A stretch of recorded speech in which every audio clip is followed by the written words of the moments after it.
Hello दोस्तों, कैसे हैं आप लोग। आई होप मस्त होंगे, ज़बरदस्त होंगे और आपकी तैयारी भी बेहतरीन चल रही होगी। दोस्तों आज हम डिस्कस करने वाले हैं कैन सुपरवाइज़र का प्रैक्टिस सेट। जैसा कि दोस्तों हम टोटल जो है 90 प्रैक्टिस सेट डिस्कस करेंगे। प्रत्येक प्रैक्टिस सेट में आपको जो है 50 क्वेश्चन देखने को मिलेंगे, जो दोस्तों कैन सुपरवाइज़र के लिए बहुत ही महत्वपूर्ण होंगे। तो दोस्तों आज का पहला प्रैक्टिस सेट है और आज का पहला क्वेश्चन है कि क्रोमोसोम के आधार पर गेहूं को कितने वर्गों में बांटा गया है। कि क्रोमोसोम के आधार पर गेहूं को कितने वर्गों में बांटा गया है। पहला ऑप्शन है 5 वर्गों में, 4 वर्गों में, 2 वर्गों में कि 3 वर्गों में। तो दोस्तों इसका जो राइट आंसर है ऑप्शन डी। देखो गुणसूत्र के आधार पर गेहूं को 3 वर्गों में बांटा गया है। पहला है डिप्लॉइड, दूसरा है टेट्रापोलाइड, तीसरा है हेक्सापोलाइड। कौन सा? पहला है डिप्लॉइड, टेट्रापोलाइड और हेक्सापोलाइड। यहाँ पर लिख देते हैं, पहला है डिप्लॉइड, ठीक है, डिप्लॉइड। दूसरा है टेट्रापोलाइड। क्या है? टेट्रापोलाइड, ठीक है, टेट्रापोलाइड। तीसरा है हेक्सापोलाइड। कौन सा है? हेक्सापोलाइड, ठीक है। तो गुणसूत्र के आधार पर गेहूं को 3 वर्गों में बांटा गया। पहला है डिप्लॉइड, टेट्रापोलाइड, हेक्सापोलाइड। डिप्लॉइड में जो क्रोमोसोम है 2n बराबर 14 पाए जाते हैं। कितने पाए जाते हैं? 14 पाए जाते हैं। टेट्रापोलाइड में गुणसूत्र जो है 2n बराबर 28 पाए जाते हैं और हेक्सापोलाइड में गुणसूत्र जो है 2n बराबर 42 गुणसूत्र पाए जाते हैं। तो इसका जो राइट आंसर हो जाएगा ऑप्शन डी। अगला क्वेश्चन देखते हैं दोस्तों, question number second. Question number second है कि निम्न में से कौन सा भारतीय बोना गेहूं है। वेरी इंपॉर्टेंट क्वेश्चन है कि निम्न में से कौन सा भारतीय बोना गेहूं है। पहला ऑप्शन है ट्रिटिकम स्फोरोकोकम, ऑप्शन बी है ट्रिटिकम एस्टिवम, ऑप्शन सी है ट्रिटिकम ड्यूरम, ऑप्शन डी है नॉन ऑफ दीज। तो इसका जो राइट आंसर है ऑप्शन ए ट्रिटिकम स्फोरोकोकम। ये दोस्तों कैसा है? भारतीय बोना गेहूं है। कैसा है? भारतीय बोना गेहूं है। अगर बात करें ट्रिटिकम एस्टिवम, ये कैसा है? तो इसे दोस्तों मैक्सिकन ड्रॉप व्हीट के नाम से भी जाना जाता है। कैसा है? मैक्सिकन ड्रॉप व्हीट के नाम से भी जो है इसे जाना जाता है और इसे जो है ब्रेड व्हीट के नाम पे ब्रेड व्हीट के नाम से भी जाना जाता है, ठीक है। फिर बात करें ट्रिटिकम ड्यूरम। ट्रिटिकम ड्यूरम को जो है मार्कोनी गेहूं के नाम से भी जाना जाता है, ठीक है। किस नाम से? मार्कोनी गेहूं के नाम से भी जाना जाता है, ठीक है। तो इसका जो राइट आंसर है ऑप्शन ए, ठीक है, ट्रिटिकम एस्फोरोकोकम को जो है भारतीय बोना गेहूं कहा जाता है। अगला क्वेश्चन है कि गेहूं की FIRB यानी कि फर्ब विधि जो है उसमें बीज दर कितनी लगती है 1 हेक्टेयर। मतलब गेहूं की 1 हेक्टेयर बुवाई के लिए जो है फर्ब मेथड में कितनी बीज दर की आवश्यकता होती है। तो इसका जो राइट आंसर है ऑप्शन सी 75 किलोग्राम बीज दर की आवश्यकता होती है, ठीक है। अगर बात करें कि गेहूं की अगर हम ब्रॉडकास्टिंग से बुवाई करेंगे तब कितनी बीज दर लगेगी, तो 150 किलोग्राम, ठीक। किसके द्वारा? ब्रॉडकास्टिंग के द्वारा अगर हम बुवाई करेंगे तो उसमें जो बीज दर कितनी लगेगी, 150 किलोग्राम। कितनी? 150 किलोग्राम, ठीक। अगर हम गेहूं की बुवाई सीड ड्रिल से कर रहे हैं, किससे? सीड ड्रिल से कर रहे हैं, तब जो इसमें बीज दर कितनी लगेगी, 100 kg लगेगी। अगर हम गेहूं की बुवाई डिबलर द्वारा कर रहे हैं, किसके द्वारा? डिबलर के द्वारा कर रहे हैं, तब इसमें जो बीज दर है 25 से 30 किलोग्राम लगेगी, ठीक है। तो यहाँ पर पूछा गया कि गेहूं की फर्ब मेथड से अगर हम गेहूं की बुवाई करेंगे तब उसमें जो है कितनी बीज दर की आवश्यकता होगी, तो 75 किलोग्राम बीज दर की आवश्यकता होगी। अगला क्वेश्चन है क्वेश्चन नंबर 4 कि गेहूं का मिनिमम जर्मिनेशन परसेंटेज कितना होता है। वेरी इंपॉर्टेंट है। तो देखो गेहूं का मिनिमम जर्मिनेशन परसेंटेज कितना होता है, तो इसका जो राइट आंसर है ऑप्शन बी 85%। कितना होता है? 85% जो है इसका अंकुरण परसेंटेज होता है, ठीक है। अगर बात करें कि गेहूं में जो है कार्बोहाइड्रेट कितना पाया जाता है, तो दोस्तों गेहूं में कार्बोहाइड्रेट जो है 65 से 70% पाया जाता है। कितना पाया जाता है? कार्बोहाइड्रेट जो है 65 से 70% पाया जाता है, ठीक है। अगर बात करें कि इसमें जो है हार्वेस्ट इंडेक्स कितने परसेंट होता है, तो गेहूं में जो हार्वेस्ट इंडेक्स है वो कितना होता है? 40 से 50%। कितना होता है 40 से 50%। ठीक, हार्वेस्ट इंडेक्स, ठीक, काफ़ी पूछा भी जाता है कि गेहूं में हार्वेस्ट इंडेक्स जो है कितने परसेंट होता है, तो 40 से 50%। और गेहूं का जो जर्मिनेशन मिनिमम जर्मिनेशन परसेंटेज है कितना है 85%। ठीक है, अगला क्वेश्चन है क्वेश्चन नंबर 5। क्वेश्चन नंबर 5 है कि गेहूं किस प्रकार का प्लांट है। ठीक, गेहूं किस प्रकार का प्लांट है, तो पहला ऑप्शन है C3 प्लांट है, ऑप्शन बी है सेल्फ पॉलिनेशन है, ऑप्शन सी है हाइपोजियल जर्मिनेशन पाया जाता है, ऑप्शन डी है ऑल ऑफ दीज। तो इसका जो राइट आंसर है ऑप्शन डी। गेहूं देखो C3 प्लांट के अंतर्गत आता है। ठीक है, इसमें जो पॉलिनेशन कैसा पाया जाता है, सेल्फ पॉलिनेशन पाया जाता है। कैसा पाया जाता है, सेल्फ पॉलिनेशन पाया जाता है। और अगर बात करें कि इसमें जो जर्मिनेशन है किस टाइप का होता है, तो हाइपोजियल टाइप का जो है इसमें जर्मिनेशन पाया जाता है। ठीक है, तो इसका जो राइट आंसर हो जाएगा option D all of these. अगला क्वेश्चन है क्वेश्चन नंबर 6। क्वेश्चन नंबर 6 कि कौन सा गेहूं टाल व्हीट कहलाता है। ठीक है, कौन सा गेहूं टाल व्हीट कहलाता है, तो इसका जो राइट आंसर है ऑप्शन ए ट्रिटिकम वल्गेर। ठीक है, ट्रिटिकम वल्गेर को जो है टाल व्हीट के नाम से भी जाना जाता है। ठीक है, फिर बात करें कि ट्रिटिकम, टी का मतलब होता है ट्रिटिकम, ट्रिटिकम एस्फोरोकोकम इसे जो है भारतीय बोना गेहूं, भारतीय बोना गेहूं कहा जाता है। ठीक है, ट्रिटिकम एस्फोरोकोकम को है भारतीय बोना गेहूं कहा जाता है। और ट्रिटिकम मोनोकोकम जो है ये कैसा है, डिप्लॉयड है। कैसा है, ये कैसा है, डिप्लॉयड है। ठीक है, कैसा गेहूं है, डिप्लॉयड गेहूं है। ठीक है, इसमें गुणसूत्र कितने पाए जाते हैं, 2n बराबर 14 पाए जाते हैं। ठीक है, और भारतीय बोना गेहूं में जो गुणसूत्र हैं कितने पाए जाते हैं, 2n बराबर 42 पाए जाते हैं। और वह गैर में भी दोस्तों गुणसूत्र जो है 2n बराबर 42 पाए जाते हैं। ठीक है, और मोनोकोकम में गुणसूत्र जो है 14 पाए जाते हैं। और जो मोनोकोकम है ये कैसा है, डिप्लॉयड व्हीट है। ठीक है, तो इसका जो राइट आंसर हो जाएगा option A.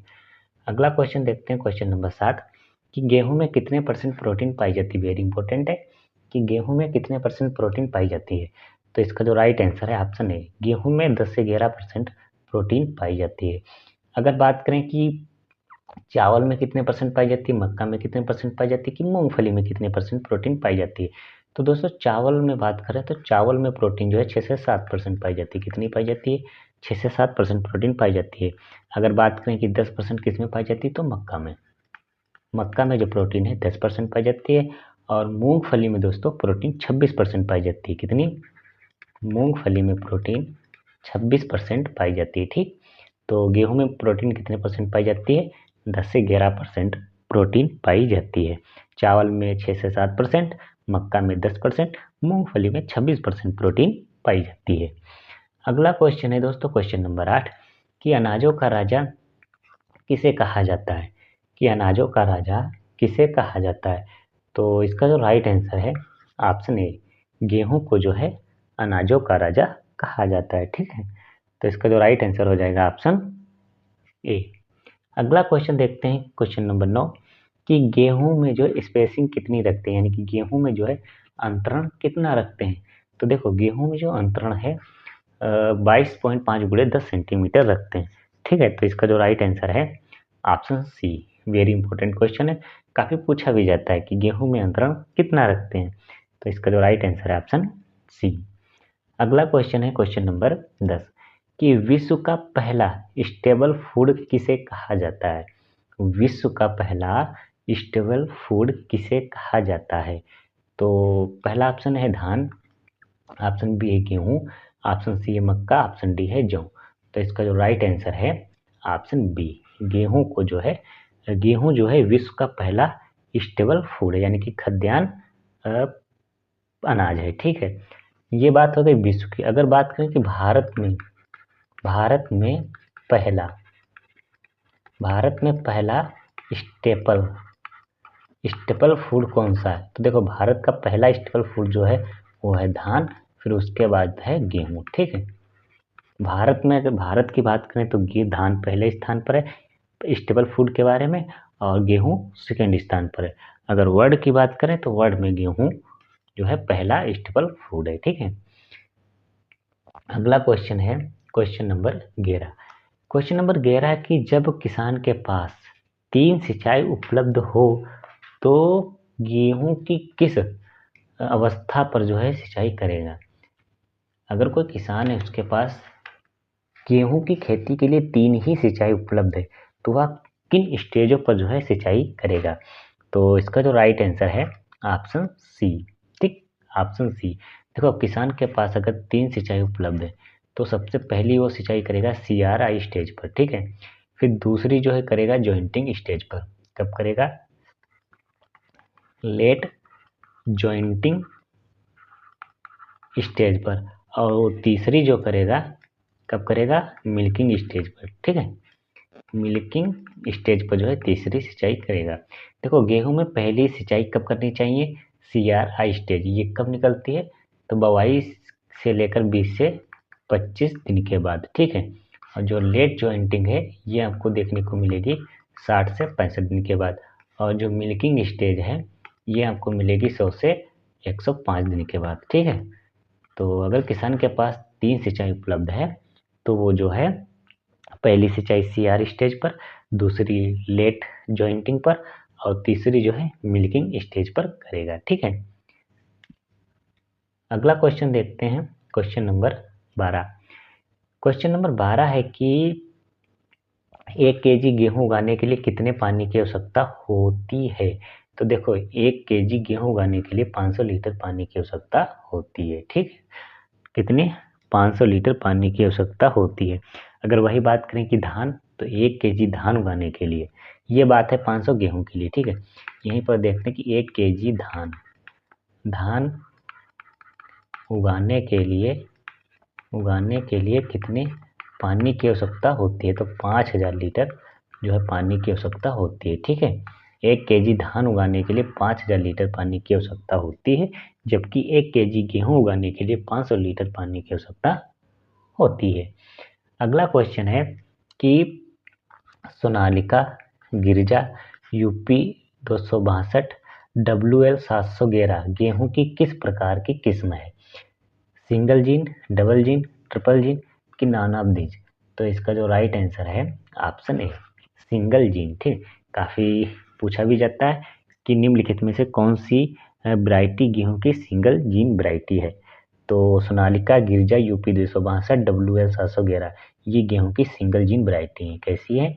Single gene variety है। ठीक है, अगर बात करें कि गेहूं की डबल जीन वैरायटी कौन कौन सी है, डबल जीन वैरायटी कौन कौन सी, देखो डबल जीन में आती है अर्जुन, आती है जनक, आता है प्रताप, हो गया कल्याण, सोना। ठीक, ये जो है कैसी है?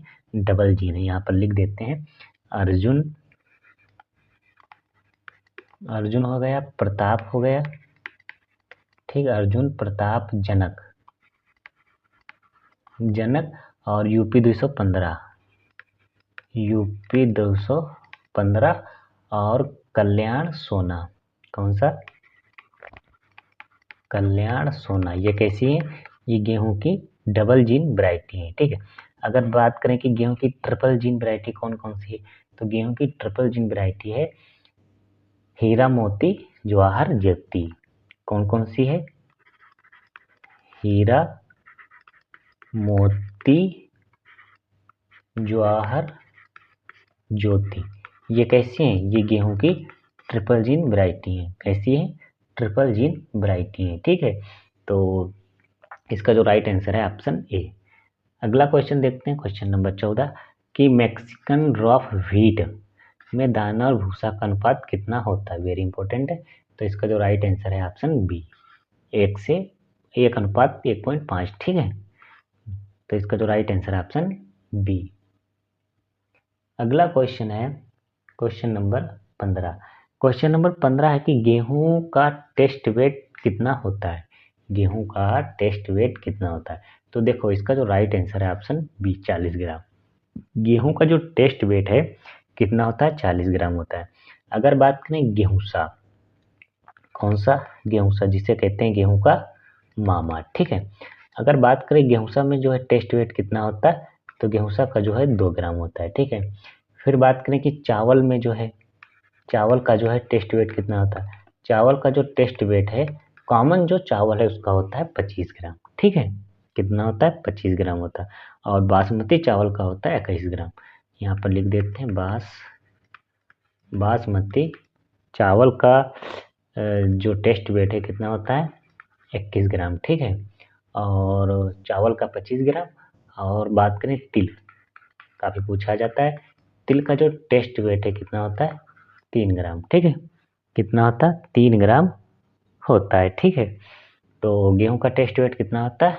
40 ग्राम, ठीक है। और गेहूँसा का 2 ग्राम, चावल का 25 ग्राम और बासमती चावल का 21 ग्राम, तिल का 3 ग्राम, ठीक है। अगला क्वेश्चन देखते हैं कि जब किसान के पास एक सिंचाई उपलब्ध हो तो वह गेहूं में किस अवस्था पर सिंचाई करेगा? तो CRI स्टेज पर, जो कि वेरी इंपॉर्टेंट स्टेज होती है, ठीक है। इस स्टेज पर जो है गेहूं में सिंचाई करना चाहिए, ठीक है। ये स्टेज जो है बुआई से आपको 20 से 25 दिन के बाद देखने को मिलती है, ठीक है। तो गेहूं में पहली सिंचाई कब करनी चाहिए? 20 से 25 दिन के बाद, ठीक। कौन सी स्टेज कहलाती है? CRI स्टेज, ठीक। वेरी इंपॉर्टेंट है। अगला क्वेश्चन है क्वेश्चन नंबर 17। क्वेश्चन नंबर 17 है कि गेहूं का ब्लैक रस्ट किसके द्वारा होता है? गेहूं का ब्लैक रस्ट किसके द्वारा होता है? तो इसका जो राइट आंसर है ऑप्शन ए, पक्सिनिया ग्रेमिनिस टिटसाई के कारण जो है गेहूं का ब्लैक रस्ट होता है, ठीक है। अगर बात करें कि पक्सिनिया रिकंडटा किसके द्वारा होता है, तो ये होता है लीफ रस्ट। ऐसा जो लीफ रस्ट है वो किसके कारण होता है? पक्सिनिया रिकंटाटा के कारण, ठीक है। और गेहूं में जो होता है कि येलो रस्ट, कौन सा? येलो रस्ट, ये किसके कारण होता है? तो ये होता है पक्सिनिया स्ट्रीफॉर्मिस के कारण। किसके कारण? पक्सिनिया स्ट्रीफॉर्मिस के कारण जो है गेहूं में येलो रस्ट देखने को मिलता है। अगर बात करें कि गेहूं में एक लगता है करनाल बंट, कौन सा? करनाल बंट। करनाल बंट जो है किसके कारण होता है? तो नवोसिया इंडिका के कारण। किसके कारण? नवोसिया इंडिका के कारण जो है गेहूं में करनाल बंट रोग लगता है, ठीक है। तो गेहूं का ब्लैक रस्ट पक्सिनिया ग्रेमिनिस टिटसाई के कारण, और गेहूं का लीफ रस्ट पक्सिनिया रिकंडेटा के कारण, गेहूं का येलो रस्ट पक्सिनिया स्टिफॉर्मस के कारण, और गेहूं का जो करनाल बंट है निवोसिया इंडिका के कारण होता है, ठीक है। देखते हैं अगला क्वेश्चन। क्वेश्चन है क्वेश्चन नंबर 18। क्वेश्चन नंबर 18 है कि गेहूं में सौर ताप उपचार किसने विकसित किया? वेरी इंपॉर्टेंट, कि गेहूं में सौर उपचार किसने विकसित किया? तो इसका जो राइट आंसर है ऑप्शन ए, जेसी लूथर ने जो है सौर ताप उपचार को जो है विकसित किया था, ठीक। गेहूं में लूज स्मट की रोकथाम के लिए जो है इन्होंने सौर ताप यानी कि सोलर हीट ट्रीटमेंट की जो है खोज की थी, ठीक है। ठीक है, तो इसका जो राइट आंसर हो जाएगा ऑप्शन ए। अगला क्वेश्चन है क्वेश्चन नंबर 19। क्वेश्चन नंबर 19 है कि धान में कितने गुणसूत्र पाए जाते हैं? धान में कितने गुणसूत्र पाए जाते हैं? तो देखो, जो धान है, धान में कितने गुणसूत्र पाए जाते हैं? धान में 24 गुणसूत्र पाए जाते हैं, ठीक है। तो यहाँ पर देखते हैं किन फसलों में कितने गुणसूत्र पाए जाते हैं, जो कि वेरी इंपॉर्टेंट है।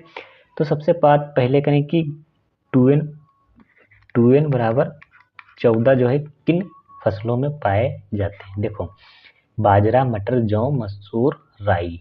कौन सा? बाजरा, मटर, जौ, ठीक, राई और मसूर में जो गुणसूत्र कितने पाए जाते हैं? 2n बराबर 14 पाए जाते हैं, ठीक है। फिर बात करेंगे 2n बराबर 16 किन में पाए जाते हैं? 2n 16 पाए बरसीम में, प्याज में, लहसुन में। किसमें? बरसीम में गुणसूत्र 16 पाए जाते हैं, प्याज में भी गुणसूत्र 16 पाए जाते हैं, और लहसुन में भी जो गुणसूत्र हैं कितने पाए जाते हैं? 16 गुणसूत्र पाए जाते हैं, ठीक है। फिर बात करें कि गुणसूत्र 2n बराबर 20 किन फसलों में पाए जाते हैं? तो देखो, 2n बराबर जो 20 हैं किन में पाए जाते हैं? मक्का हो गया, ठीक है, आपका ज्वार हो गया और आपका सलजम हो गया। देखो 2n बराबर 20 किस में पाए जाते हैं, 2n बराबर 20। पहला है मक्का, मक्का में गुणसूत्र कितने पाए जाते हैं, 20 पाए जाते हैं। ज्वार में गुणसूत्र 20 पाए जाते हैं। और सलजम में जो है गुणसूत्र, सलजम इसमें कितने पाए जाते हैं, 20 गुणसूत्र पाए जाते हैं। फिर बात करेंगे 2n पर 24 किन में पाए जाते हैं। देखो धान में 24 गुणसूत्र, टमाटर में 24 गुणसूत्र, मिर्च में 24 गुणसूत्र और खरबूजा में जो है 24 गुणसूत्र पाए जाते हैं। यहाँ पर लिख देते हैं धान, टमाटर और मिर्च। मिर्च में कितने पाए जाते हैं, 24 गुणसूत्र। और आपका एक बचा खरबूजा, खरबूजा में कितने गुणसूत्र पाए जाते हैं, 24 गुणसूत्र पाए जाते हैं। ठीक है, तो देखते हैं अगला क्वेश्चन। अगला क्वेश्चन है क्वेश्चन नंबर 20 कि धान की कुल कितनी प्रजातियां पाई जाती हैं। वेरी इंपॉर्टेंट क्वेश्चन है। तो देखो धान की जो टोटल है 24 प्रजातियां पाई जाती हैं। कितनी, 24 प्रजातियां पाई जाती है, जिसमें दोस्तों 24 प्रजातियां, ठीक, जिसमें 2 प्रजातियां जो हैं खेती करने योग्य होती हैं और 22 प्रजातियां जो हैं कैसी होती हैं, जंगली प्रजातियां। कैसी होती हैं, 22 जो है जंगली प्रजातियां होती हैं और 2 जो है जिनकी खेती की जाती है। ठीक है, अगला क्वेश्चन देखते हैं क्वेश्चन नंबर 21। क्वेश्चन नंबर 21 है कि भारत में कितने कृषि जलवायु क्षेत्र पाए जाते हैं। तो देखो भारत में अगर बात करें तो कृषि जलवायु जो है कितने पाए जाते हैं, 15 कृषि जलवायु क्षेत्र पाए जाते हैं। ठीक है, भारत में 15 कृषि जलवायु क्षेत्र पाए जाते हैं। अगर अब उत्तर प्रदेश की बात करें कि उत्तर प्रदेश में कितने कृषि जलवायु क्षेत्र पाए जाते हैं, तो 9 कृषि जलवायु क्षेत्र पाए जाते हैं। कितने कृषि जलवायु क्षेत्र कितने पाए जाते हैं, देखो 9 पाए जाते हैं उत्तर प्रदेश में, 15 पाए जाते हैं भारत में। ठीक है, अगला क्वेश्चन है क्वेश्चन नंबर 22। क्वेश्चन नंबर 22 है कि खरपतवार विज्ञान का जनक किसे कहा जाता है, यानी कि वीड साइंस का जनक किसे कहा जाता है। तो इसका जो राइट आंसर है ऑप्शन सी, जेंथर टुल को जो है खरपतवार विज्ञान का जनक कहा जाता है। ठीक है, अगर बात करें कि देखो खरपतवार का जनक जो है जेंथर टुल, ठीक है, और कीट विज्ञान यानी कि इंटमोलॉजी, ठीक है, कीट विज्ञान इंटमोलॉजी को कहते हैं। कीट विज्ञान का जनक किसे कहा जाता है, विलियम क्रिबी को। ठीक है, और इंटोनडीवेरी जो है पादप रोग विज्ञान, किससे, पादप रोग विज्ञान यानी कि प्लांट पैथोलॉजी के जनक किसे कहा जाता है, इंटोनबेरी को। और इंटमोलॉजी के जनक विलियम क्रिबी को। और वीवी डाकुचो जैसा आप सभी को पता है सॉइल साइंस के जनक हैं। ठीक है, किसके, सॉइल साइंस के जनक हैं। और जेंथोट्रुल जो है खरपतवार विज्ञान के जनक हैं। और इंटोनडीवेरी जो है पादप रोग विज्ञान के जनक हैं। ये वर्ल्ड में है। अगर बात करें कि भारत में पादप रोग विज्ञान का जनक कौन है, भारत में प्लांट पैथोलॉजी का जनक किसे माना जाता है, तो ईजी बटलर को।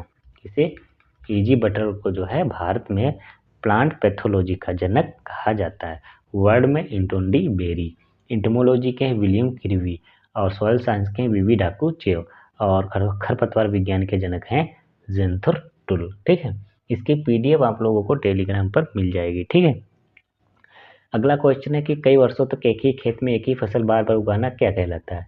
कई वर्षों तक एक ही खेत में एक ही फसल बार बार उगाना क्या कहलाता है, मोनोक्रॉपिंग।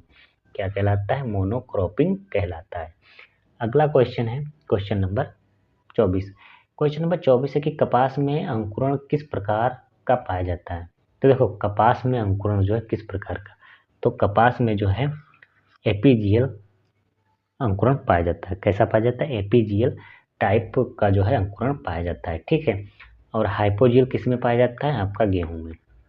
ठीक है, हाइपोजियल जो है आपका गेहूं में पाया जाता है। ठीक है, अगला क्वेश्चन देखते हैं क्वेश्चन नंबर 25 कि सिनर्जेटिक खेती का उदाहरण है।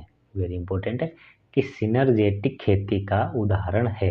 तो इसका जो राइट आंसर है ऑप्शन बी, गन्ना और आलू किसके उदाहरण है, सिनर्जेटिक खेती के उदाहरण हैं। ठीक है, तो इसका जो राइट आंसर हो जाएगा ऑप्शन बी। अगला क्वेश्चन है क्वेश्चन नंबर 26 कि देसी कपास का जीनिंग परसेंटेज कितना होता है। वेरी इंपॉर्टेंट है कि देसी कपास का जीनिंग परसेंटेज कितना होता है। तो देखो दोस्तों, इसका जो राइट आंसर है ऑप्शन ए। देसी कपास में जो जीनिंग परसेंटेज है 36 से 42% होता है। ठीक है, देखो जो कपास होता है ये दो प्रकार का होता है। एक होता है देसी कपास, दूसरा होता है अमेरिकन कपास। ठीक है, यहाँ पर लिखते हैं कपास के टाइप। ठीक, वेरी इंपॉर्टेंट है दोस्तों कपास। एक आपका कपास होता है देसी कपास, कौन सा, देसी कपास। ठीक, दूसरा होता है अमेरिकन कपास, अमेरिकन कपास। ठीक है दोस्तों, ज़्यादा नहीं, 1 मिनट आपका जो है समय लेंगे। जो देसी कपास होता है इसमें गुणसूत्र कितने पाए जाते हैं, 26 पाए जाते हैं। जो अमेरिकन होता है इसमें 2n बराबर 52 पाए जाते हैं। कितने पाए जाते हैं, 52 गुणसूत्र पाए जाते हैं। ठीक है, और देसी कपास में जो जीनिंग परसेंटेज है 36 से 42% होता है। और जो अमेरिकन कपास है इसका जो जीनिंग परसेंटेज है कितना होता है, 28 से 32%। कितना होता है, 28 से 32% किसका होता है, अमेरिकन कपास का जीनिंग परसेंटेज। ठीक है, फिर अगर बात करें जो है कपास में, जो देसी कपास है उसमें जो है तेल कितने परसेंट पाया जाता है। देखो, देसी कपास में जो तेल की मात्रा है 15 से 26%। ठीक, और अमेरिकन कपास में जो तेल की मात्रा है 14 से 18%। यहाँ पर लिख देते हैं ऑयल परसेंटेज। तो देसी कपास में 15 से 26% और अमेरिकन कपास में जो ऑयल है 14 से 18% पाया जाता है। ठीक है, तो यहाँ पर पूछा गया देसी कपास का जीनिंग परसेंटेज कितना होता है, 36 से 42% होता है। तो इसका जो राइट आंसर है ऑप्शन ए। अगला क्वेश्चन है क्वेश्चन नंबर 27 कि मक्का किस प्रकार का पौधा है, कि मक्का किस प्रकार का पौधा है। तो पहला ऑप्शन है C4, ऑप्शन बी है मोनोसियस, ऑप्शन डी है C3, ऑप्शन डी है AB दोनों।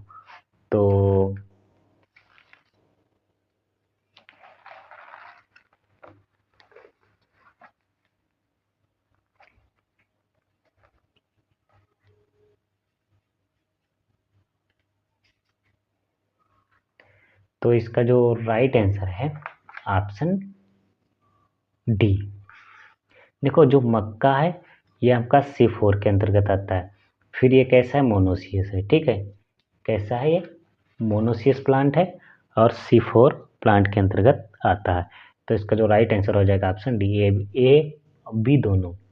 अगला क्वेश्चन है कि अनाजों का राजा किसे कहा जाता है। तो अनाजों का राजा जो है गेहूं को कहा जाता है। किसे कहा जाता है, अनाजों का राजा गेहूं और अनाजों की रानी मक्का।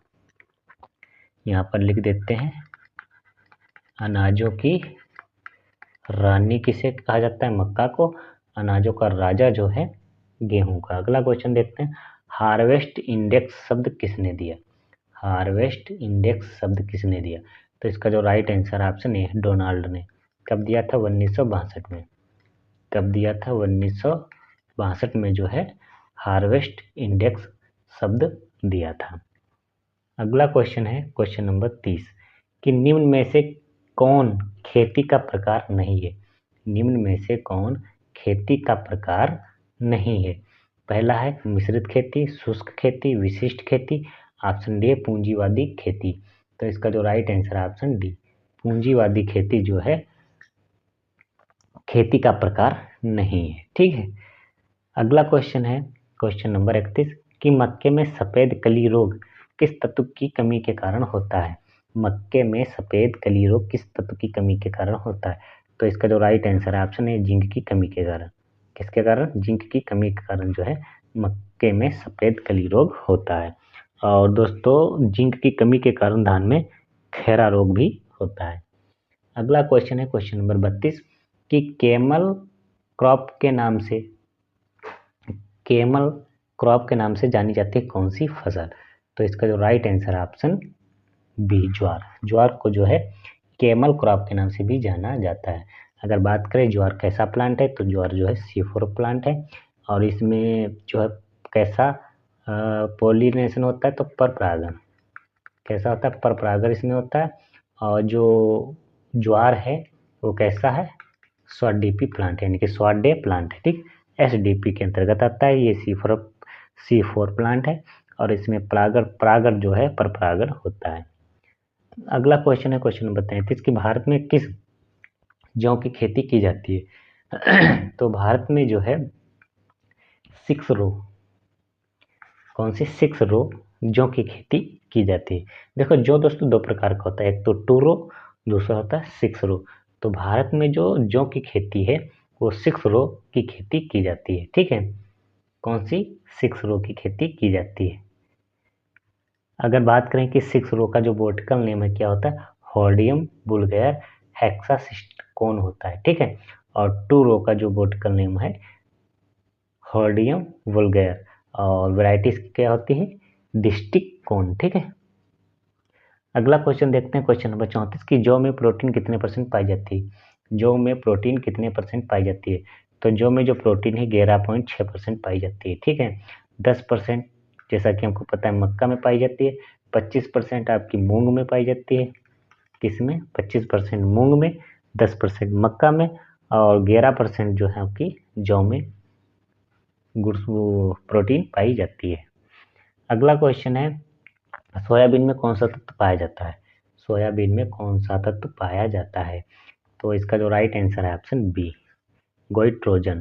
कौन सा, गोइट्रोजन जो है सोयाबीन में तत्व पाया जाता है। गोसीपोल की बात करें तो गोसीपोल दोस्तों कपास में पाया जाता है। किसमें, कपास में पाया जाता है। सोलेनिन जो है, सोलेनिन क्या है, आलू का हरापन।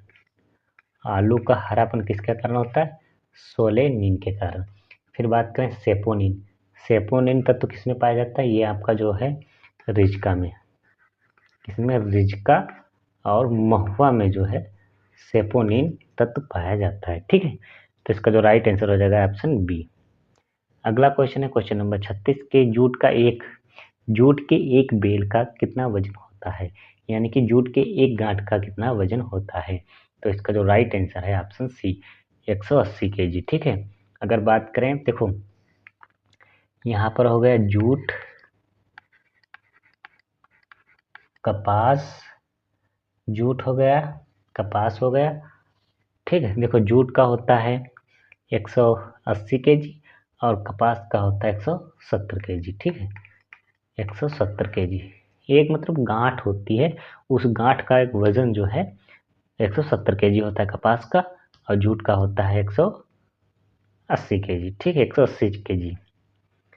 अगला क्वेश्चन है क्वेश्चन नंबर 37 कि आलू में सीड प्लांट तकनीक किसने विकसित की। आलू में सीड प्लांट तकनीक किसने विकसित की। तो इसका जो राइट आंसर है ऑप्शन है पुष्करनाथ ने। किसने की, पुष्करनाथ ने।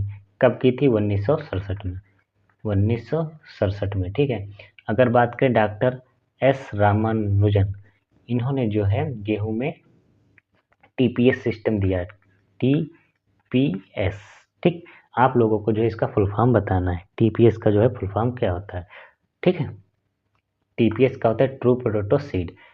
ये कब दिया था, 1965 में। ठीक है, 1965 में। और डोनाल्ड ने दोस्तों क्या दिया था, जैसा कि अपने पीछे क्वेश्चन में हमने डिस्कस किया, डोनाल्ड ने जो है हार्वेस्ट इंडेक्स नाम दिया था। क्या दिया था, हार्वेस्ट इंडेक्स नाम दिया था। तो इसका जो राइट आंसर हो जाएगा ऑप्शन ए। ठीक है, अगला क्वेश्चन है क्वेश्चन नंबर 38, जो कि दोस्तों सही से टाइप नहीं हुआ है। अगला क्वेश्चन है क्वेश्चन नंबर 39 की मूंगफली को किस नाम से जाना जाता है। मूंगफली को और किस नाम से जाना जाता है, वेरी इंपॉर्टेंट है। तो जो देखो मूंगफली है, मूंगफली को जो है मंकी नेट के नाम से भी जाना जाता है, और मूंगफली को मनीला नेट के नाम से भी जाना जाता है, और मूंगफली को जो अर्थ नेट के नाम से भी जाना जाता है। तो इसका जो राइट आंसर हो जाएगा ऑप्शन डी, उपरोक्त में सभी। अगला क्वेश्चन है क्वेश्चन नंबर 40 कि धान का कटोरा किस राज्य को कहा जाता है। धान का कटोरा किस राज्य को कहा जाता है। तो इसका जो राइट आंसर है ऑप्शन बी, छत्तीसगढ़ को जो है धान का कटोरा कहा जाता है। ठीक है, और मध्य प्रदेश को जो है दोस्तों सोया राज्य कहा जाता है, और उत्तर प्रदेश को जो है चीनी का कटोरा। उत्तर प्रदेश को चीनी का कटोरा कहा जाता है, और मध्य प्रदेश को सोया राज्य कहा जाता है। ठीक है, और धान का कटोरा छत्तीसगढ़। अगला क्वेश्चन है क्वेश्चन नंबर 41 की जया किसमें किसकी। तो देखो जया जो वैरायटी है किसकी है, धान की। किसके धान की वैरायटी है, ठीक है। अगला क्वेश्चन है क्वेश्चन 42 की निम्न में से बासमती चावल की पहली संकर किस्म कौन सी है। निम्नलिखित में से बासमती चावल की पहली संकर किस्म कौन सी है। तो इसका जो राइट आंसर है ऑप्शन बी, PRS10। PRS10 जो है बासमती चावल की पहली संकर किस्म है, ठीक है। फिर अगर बात करें TN1, ये कैसी है, ये बोनी किस्म है, ठीक है। कैसी है, ये बोनी किस्म है, पहली बोनी किस्म है। अगर बात करें पद्मा, तो पद्मा भी जो है धान की वैरायटी है। पद्मा जो वैरायटी दोस्तों है, ये जया का विपरीत क्रॉस है। धान की जो जया वैरायटी है, जिसे भारत की जादुई किस्म कहते हैं, ठीक है। इसका जो क्रॉस है, उल्टा क्रॉस से जो है पद्मा वैरायटी तैयार की गई, ठीक है। और PHB 71 जो धान की वैरायटी है, PHB 71, ये दोस्तों निजी संस्थान के द्वारा जारी की गई चावल की वैरायटी है, ठीक है। PHB 71 निजी संस्था द्वारा जारी की गई चावल की संकर किस्म, ठीक। अगला क्वेश्चन है क्वेश्चन नंबर 43 कि धान की श्रीविधि कहाँ विकसित की गई थी। धान की श्रीविधि कहाँ विकसित की गई थी। तो इसका जो राइट आंसर है ऑप्शन है मेडागास्कर में। कहाँ, मेडागास्कर में जो है श्री SRI इस विधि को जो है विकसित किया गया था। कब किया गया था, 1983 में, ठीक है। मेडागास्कर में 1983 में जो है श्री विधि को विकसित किया गया था। अगर बात करें इसका फुल फॉर्म क्या होता है, सिस्टम ऑफ राइस इंटेंसिफिकेशन, लिख देते हैं यहाँ पर, system of rice intensification, intensification, ठीक है। इंटेंसिफिकेशन जो है श्री का फुल फॉर्म होता है। तो धान की श्री विधि कहाँ विकसित की गई, मेडागास्कर में। कब की गई, 1983 में। इसका फुल फॉर्म क्या होता है, सिस्टम ऑफ राइस इंटेंसिफिकेशन, ठीक है। अगला क्वेश्चन देखते हैं कि अर्धशाली गन्ने की बुवाई कब की जाती है। अर्धशाली गन्ने की बुवाई कब की जाती है। तो इसका जो राइट आंसर है ऑप्शन ए,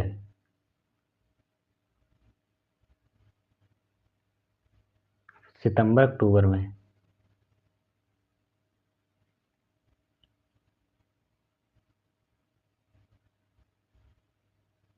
ठीक है।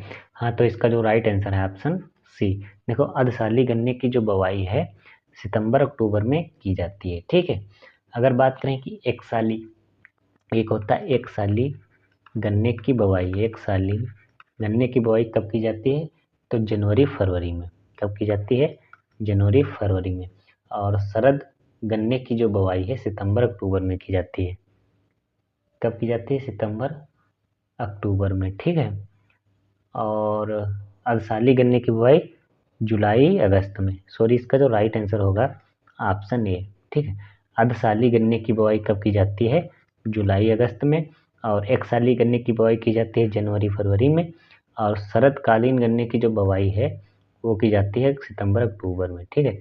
शरदकालीन गन्ने की बुवाई कब की जाती है, सितंबर अक्टूबर में। एक साली गन्ने की बुवाई जो है जनवरी फरवरी में। अर्धशाली गन्ने की बुवाई जो है जुलाई अगस्त में की जाती है, ठीक है। अगला क्वेश्चन है क्वेश्चन नंबर 45 कि मक्का का अधिक सेवन करने से कौन सा रोग हो जाता है। मक्का का अधिक सेवन करने से जो है पेलाग्रा रोग हो जाता है। कौन सा, पेलाग्रा रोग हो जाता है, ठीक है। अगला क्वेश्चन है क्वेश्चन नंबर 46 कि मक्का की बीज दर प्रति हेक्टेयर चारे के उद्देश्य से कितनी रखी जाती है। तो देखो, मक्का की जो बीज दर है चारे के उद्देश्य से, तो 40 से 50 किलोग्राम जो है बीज दर रखते हैं, ठीक है।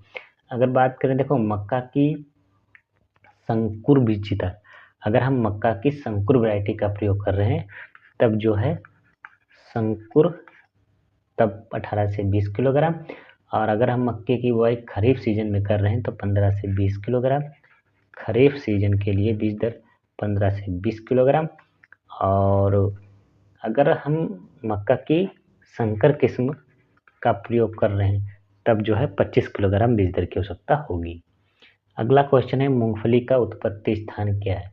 मूंगफली का जो उत्पत्ति स्थान है वो है ब्राज़ील। क्या है? ब्राज़ील। ठीक है।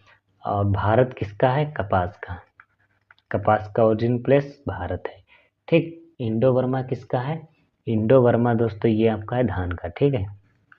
और अफ्रीका किसका है? आपका बाजरा का। बाजरा का ओरिजिन प्लेस क्या है? अफ्रीका है। इंडो बर्मा धान का है, भारत कपास का है, और मूंगफली का जो उत्पत्ति स्थान वो है ब्राज़ील।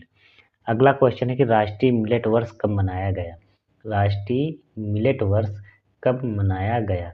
तो देखो राष्ट्रीय मिलेट वर्ष जो है सन 2018 में मनाया गया था। कब मनाया गया था? सन 2018 में। और अंतर्राष्ट्रीय जो मिलेट वर्ष है वो सन 2023 में मनाया गया था। ठीक है। तो इसका जो राइट आंसर हो जाएगा ऑप्शन ए। ठीक है। राष्ट्रीय मिलेट वर्ष कब मनाया गया? सन 2018 में। अगला क्वेश्चन है क्वेश्चन नंबर 49 की कपास की पहली संकर वैरायटी कौन सी है। कपास की पहली संकर वैरायटी कौन सी है?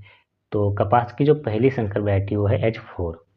कौन है? H4 कपास की पहली संकर वैरायटी है। अगला क्वेश्चन है क्वेश्चन नंबर 50 कि धान में जिंक की कमी से कौन सा रोग लगता है। तो देखो धान में जो जिंक है, जिंक की कमी से खैरा रोग देखने को मिलता है। ठीक। कौन सा? खैरा रोग देखने को मिलता है। तो दोस्तों ये थे आज के 50 मोस्ट इम्पोर्टेंट क्वेश्चन जो दोस्तों जो कैंप सुपरवाइजर के लिए बहुत ही महत्वपूर्ण है। तो मिलते हैं अगले नए वीडियो में नए क्वेश्चन के साथ।